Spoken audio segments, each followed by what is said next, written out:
అందరికీ నమస్కారం.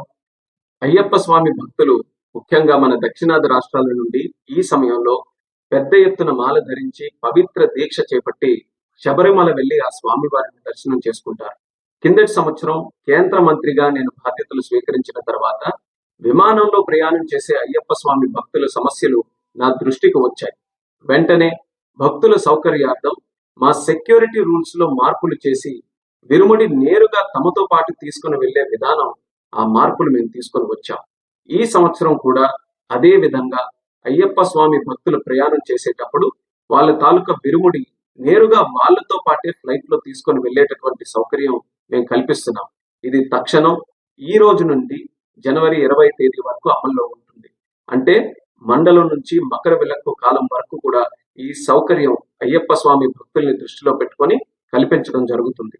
ఈ కూటమి ప్రభుత్వం దేశ ఆచార సాంప్రదాయాలకు, భక్తుల మనోభావాలకు అత్యంత ప్రాధాన్యతనిస్తుంది. దీన్ని భక్తులందరూ కూడా సద్వినియోగం చేసుకుంటారని, మీ అయ్యప్ప స్వామి దీక్ష విజయవంతంగా జరగాలని, స్వామి తాలూకు ఆశీస్సులు పొంది అందరికీ కూడా మంచి జరగాలని ఈ సందర్భంగా కోరుకుంటున్నాను. నమస్కారం. ఓం స్వామియే శరణమయ్యప్ప.